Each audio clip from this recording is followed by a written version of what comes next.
Open University.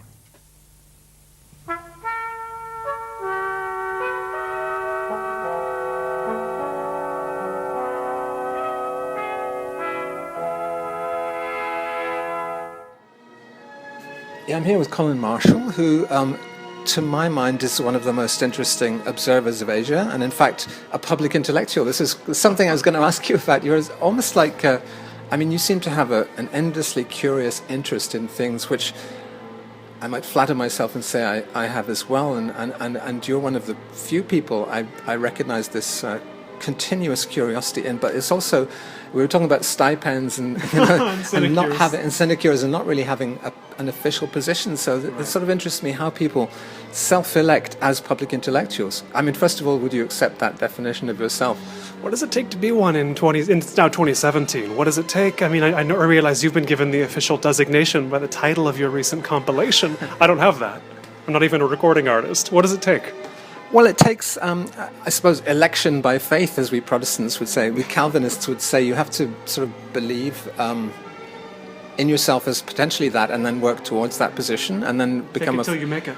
Fake it till you make it, and be a freelance commentator, basically, which you very much are. You write for the LA Review of Books and many other people, right? And The Guardian, and yeah, it's just, I think of all the names of the places I've written for, and it gets a little bit confusing. But yeah, here and there, there's no place claims me, or I claim no place, I guess. So when did this vocation manifest itself? Let me think of that while I go get our coffee. Okay. These things we have in Korea. Okay. They give you these. There's no video screen in them, though, which is nice. Sometimes you have to cross ads. the road. Amazing. Okay. I'll be right back. Right, I'll pause it. So did you need to ask the question again? Yeah, when did you begin this freelance commentary thing? Well, the impulse to just put words on the page has always been there, I guess. Making little storybooks at the age of 5, 6, stapling them together, printing them out, illustrating them and all that. And when the web came out, I think you might have had the same experience. Finally, I can publish instantly. The division between writing and publication is gone. I mean, did you sense that when that happened to you, when that wall came Absolutely, but also it's kind of swung back the other way. Now we're writing for official publications again. Although I found as a blogger I was recruited for only the web pages, not the actual paper versions. Are you in the paper LA Review of Books? Sometimes, on occasion, but I found that it's interesting. A certain generation of people will always ask about that, saying, well, are you in the paper one or the online one? But to me, I can't say I even think about it. And I was wondering the other day, a lot of writers who are my age or younger will just complain about how they weren't born earlier. Why wasn't I born in the era of big stipends or big sinecures, as the case may be, $10,000 for an article or what have you.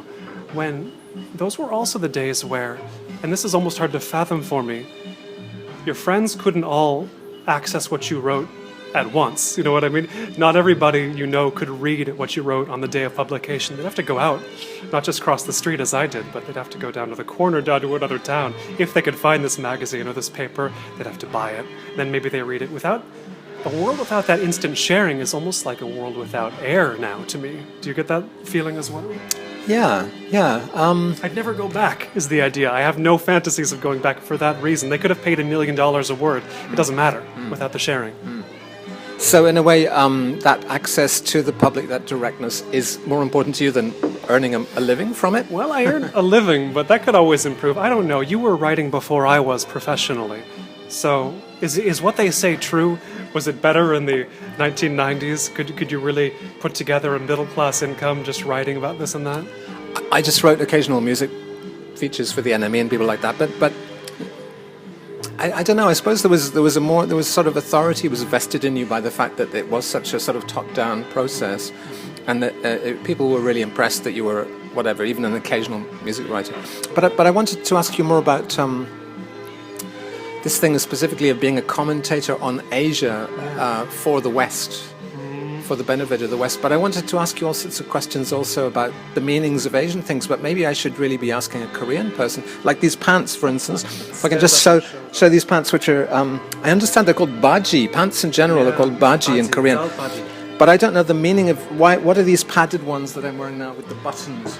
Well, when you see the old pictures of life in Korea before the Japanese occupation, say, they're all wearing these padded clothing. And they're all white too. It's white top, white bottom, completely padded, probably because of the weather. As we've experienced today, it's not so bad, but some days it's much worse. So that's kind of where the padding comes from, I think. The actual buttoning, it might have to do with it as well. You want to keep it tight at the bottom, so Right, yeah. not a lot of cold can get in. But it's not working, it's not in particular profession.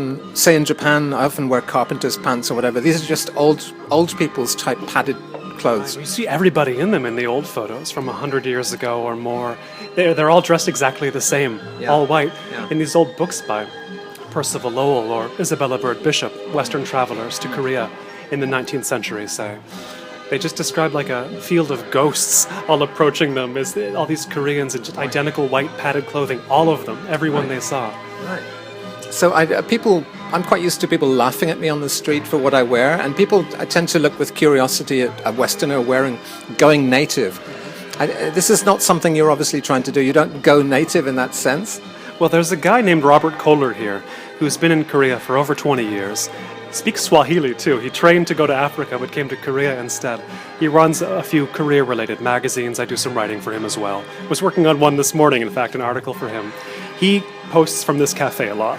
He takes photos. He takes a lot of like cyberpunk Seoul photos, but also old style but newly opened establishments like this one as well. They're his subjects. And he wears only Korean clothing. He wears the kind of updated version of what's called hanbok, literally Korean clothes. And that's all he wears. He wears sort of modern hiking shoes and whatnot, but day in, day out, nothing but Korean clothes. And not even, I mean, it would be a pretty old Korean who would do that. So this would be weird even among Koreans. But, and I shouldn't say weird, it's eccentric in a good way. I think as I believe you agree, there's good eccentric and bad eccentric, but mostly good. And do you think Koreans laugh at him or find him a curiosity? I think there's a sense here in Korea, I don't know if this is true in Japan or not, but that Koreans are rediscovering their own culture. And so when a Westerner does it, it's sort of like, they feel a little bit more of a connection to him because they're finding out what Korea is in a way that the Japanese kind of already know what Japan is, if that makes sense to you at all. It's a country being rediscovered by its people as well as by outsiders. So the outsiders and Koreans can join together on that front in sort of figuring out what Korea has been, what it means to go native even, what that even involves. Yeah. Do you find, I notice a lot of your posts are quite acerbic commentaries on the American way of life, and particularly car driving, and Right. asking people how can you justify your lifestyle with cars. It doesn't seem exemplary here either. They don't seem to have managed I don't see many bicycles here, for instance. Most people just go straight to cars. So, does being here give you this different perspective, or even a superior feeling to the West? Do you feel like Asia is ahead of the West in some way? In the sense of the form of city life, it is, because the cities never hollowed out here in Asia. People just kept coming to them. Even when Seoul got destroyed in the war, it was just a matter of people flooding back into it. Whereas in America, as I'm sure you know, it's taken a long time for people to come back to urban centers, and we're still waiting on it in some parts of America. So if Asia is ahead, it's ahead because it didn't fall behind in the way the US did. And Europe is similarly advanced compared to America, I would think. I mean, when you're feeling out the city life in Europe versus in Asia, what differences do really jump out at you? Not comparing to America, where it's way different, but between these two places that Americans look to as more urbanistically advanced, these two continents. I notice huge differences between Seoul and Osaka, for instance. So everything here is more brash, and obviously Seoul is like most of the population of Korea is in Seoul, right? Something like more than half of the population is here. So it's this weird kind of conjunction of the urban and the rural. You get all these people selling vegetables on the street or chopping things up on the street, and a sense of village life, and these little mini mountains in the middle of the city, which are almost village-like in their feel. But also the brashness of the colors, the brightness of everything, and the density, which seems much even greater here than in Japan. There's sort of very high skyscrapers, residential tower blocks. All these things are almost like opposites, and yet, of course, they have a common history. And there was this period where they were kind of the same nation for a while, not voluntarily on the part of the Koreans. So, yeah, they're very interesting studies in contrast. I mean, I do get more excited coming here. I think the freshness of how I saw Japan in the early 90s when I first arrived there, I still feel here, but I don't feel in Japan anymore. it's gone away? It's drained from Japan, or it's drained from your perspective on Japan? It's just my familiarity with it. I don't look at things and say, God, I must photograph that. Here, almost everything I look at, I think I've got to photograph that. It looks amazing. What is that? What is going on there? You know, I see a pile of trash, and it's got some dancing shoes and a weird kind of sprig of festive leaves, and I think, what is that? It's because I don't know what it is. And there's a certain liveliness here, too, that is on the surface, Yeah. whereas in Japan, I think a lot about the contrast between Japan and Korea. I go back and forth quite a bit. But I do love Osaka, the city where you live as well. And what I like most about Osaka is that it has, to a degree, that liveliness you see here. It's kind of it's the Korea of Japan in a way, isn't it? Yeah. Not least because there are thousands of Koreans there, right? It's brash, and it has the spicy food, and it has the immigrant communities, and here also there's a younger population in general. I think there's more vitality because it doesn't have this gerontocratic structure that Japan has now, where the old people there's more and more old people, and a kind of slightly exhausted feeling. But Korea is apparently just behind Japan in terms of demographics, so it is going to have a gerontocratic feeling.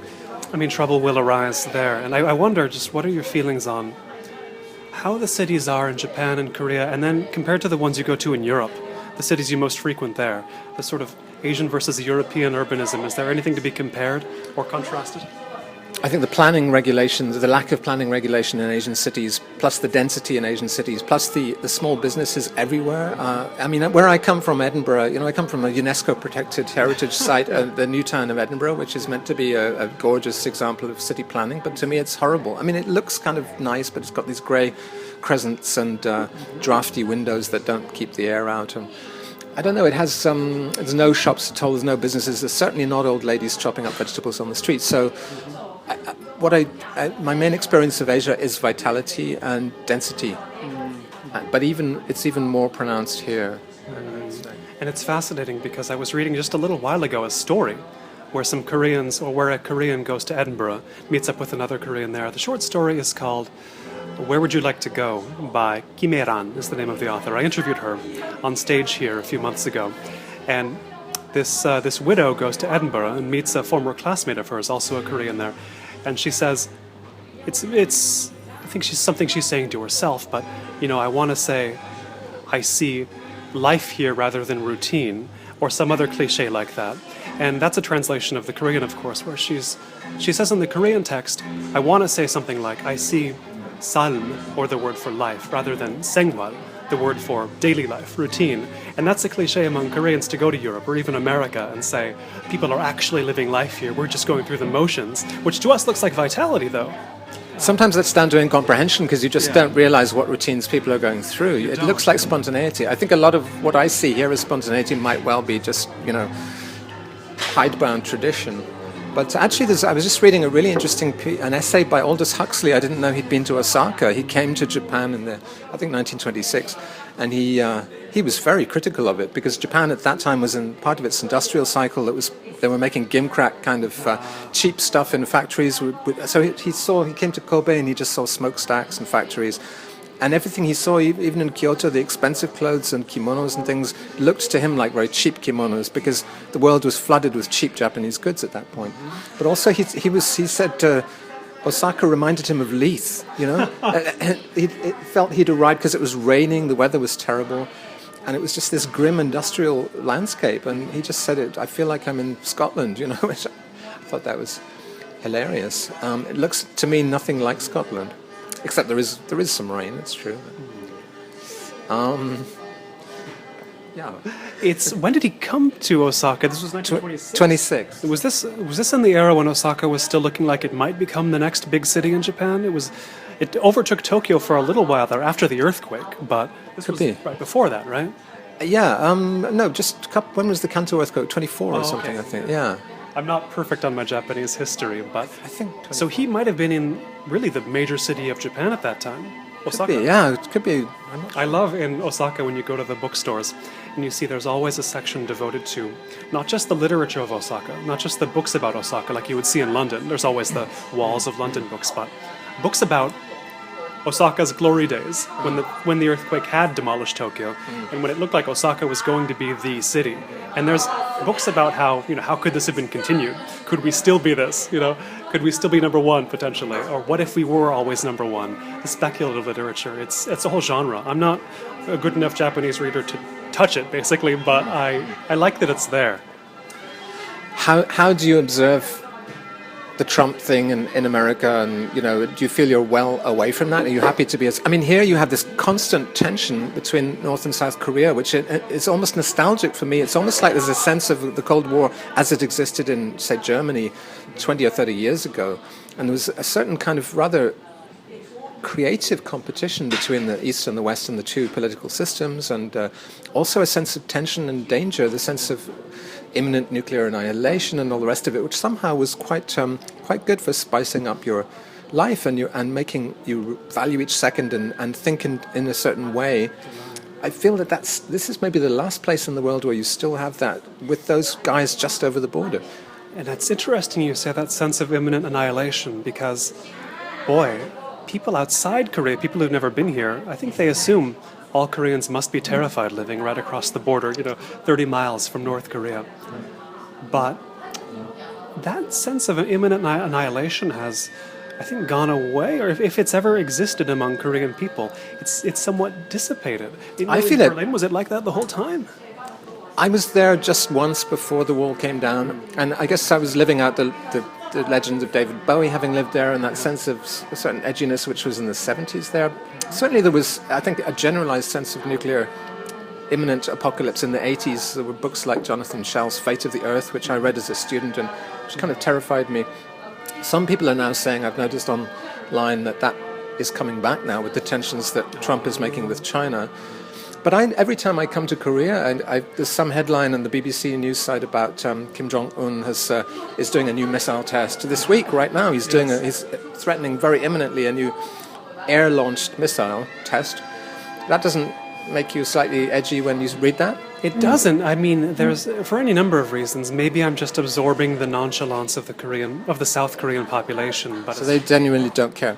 They genuinely don't care because they've always, for most Koreans, I don't know about most, probably most, this is not in living memory, the division of the country. They were born after the country was already divided.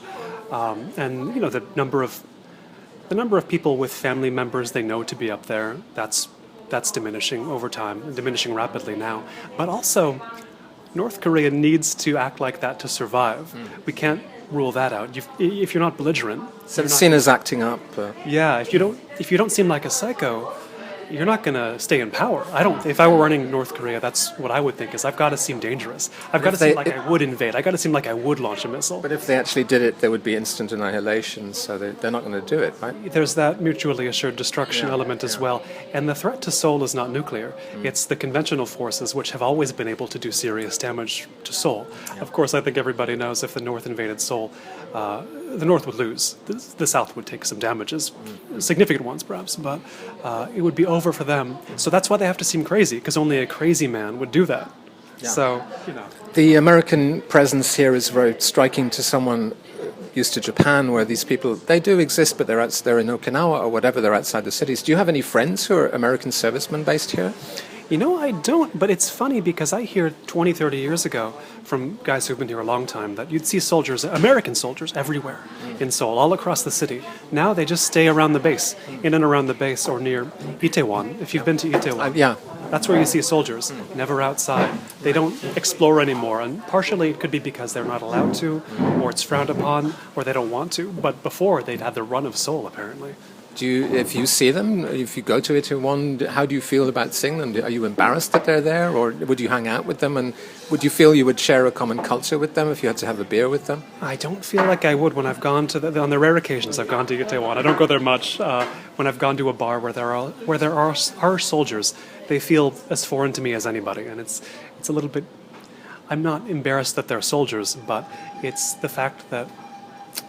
I only really feel foreign when there are a lot of other foreigners around. And I guess I should say Westerners, specifically Westerners.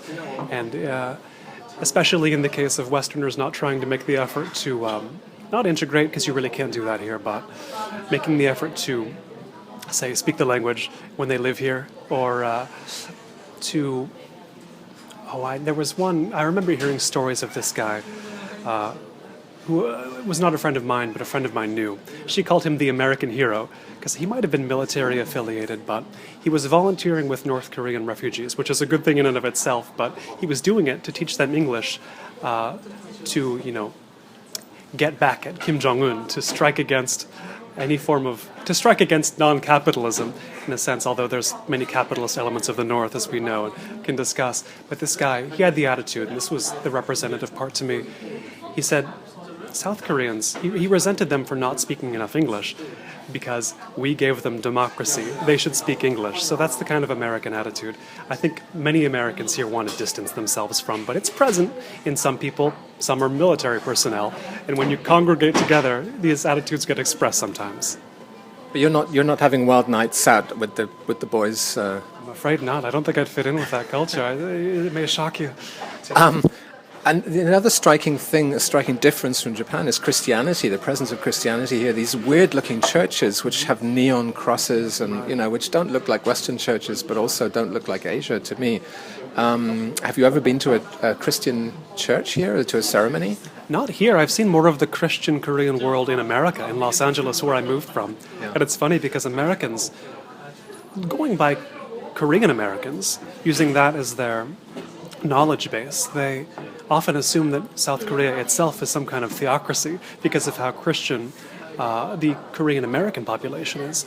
But here, it's only about 30% Christian, but that, by the standards of an East Asian country, is quite high, as you well know. And they're all Protestant evangelicals, right? Many. There's a Catholic population, but interestingly, if you ask somebody here in Korea, are you Christian? And they're Catholic, they'll say, no, I'm Catholic. Whereas in Europe or America, you might say, yes, I'm Catholic, if asked if you're a Christian and you're a Catholic. Yeah. But it's two different things here, very much kept apart.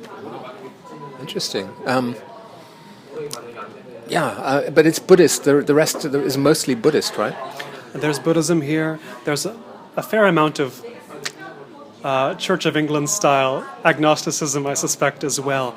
But there is also the sense dating from the reconstruction of South Korea that what three things did America have? Religion, capitalism, democracy. Well, those are what we should have if we don't want to starve. So that legacy certainly isn't. But it goes back to missionaries from centuries earlier as well. It's, for whatever reason, and I'm not a religious scholar enough to know, Christianity does have a stronger hold here than it does in, of course, Japan, and very much more than China. Your prognosis for the political situation with the president being impeached and all the rest of it, who is going to be the next president by the end of this time next year? By this time next year, we're getting a lot of hats thrown into the ring. Ban Ki-moon of the United Nations is one of them, and he's a popular brand. Branding is very important in South Korea, but it's anyone's guess at this point. I think there's the generation that voted in Park Geun-hye was thinking of her father, Park Chung-hee, the strongman dictator who developed Korea. But with that element of Korean history now even more tainted than it had been, I'm not sure what impulse is going to come out the strongest among people. I saw an interesting article in the Financial Times yesterday about how Japan seems to be one of the few countries that has avoided the authoritarian populist wave that the rest of the world is experiencing. Is there any chance of that here? I can't rule it out. You asked about Trump earlier. I never addressed that question, but I was in Japan actually. I happened to be in Fukuoka when he got elected, and I'm not a prescient man, but it didn't surprise me because I was thinking, I read only left-wing media sources on the election, and actually doing that revealed to me that Trump would win because, the New Yorker, the London Review of Books, the most conservative source I read was the New York Times, which can tell you everything right there. But, the New Yorker would write about how Trump's campaign was imploding when it clearly wasn't. I realized, they've lost touch with reality. They think because they don't like this outcome, it's not going to happen. And part of me knew then that Trump would win. Here, it's harder to say. I read Korean news, albeit quite slowly. I'm not tapped in enough to know if there's a Trump on the rise. But Park Geun-hye was in some sense a Trump in her own fashion. Maybe we've already had the Trump. One can hope, certainly. I was amazed to see sort of effigies of her in the central square when I was going up to the Contemporary Art Museum. Everything I see politically, I just see in the background of the Contemporary Art Museum. That's kind of my life. But even when I was sitting in the Mediatek, the library of the Art Museum, there were all these police buses outside. There must have been 10,000 policemen for New Year's Eve because they were expecting these protests, as well as the celebrations of the New Year, protests against the president. But obviously there's been a lot of... The sense I get is that there are powerful people who are allowing these protests to happen, otherwise they wouldn't be tolerated. I mean, they have, yeah. You see those riot police out in huge numbers every time, too. And they're so young, aren't they? Did you see their faces? They're 20 years old, probably. Yeah. Some of them doing their military service as riot policemen. But if it's true, I think you get at something important about South Korean political life. The protests happen, and protests are always happening of some kind or another. One of the first things I attended was a labor protest here in South Korea when I moved here last year, just before we last hung out here in Korea, in fact. But it's a central fact of Korean political life. The protests happen because they're allowed to happen. That's true. If they were not allowed to happen, if somebody powerful didn't want them happening, they probably wouldn't be. So who is this powerful person puppeteering the protest? Well, I hate to be conspiracy theorist, but I think any South Korean would agree.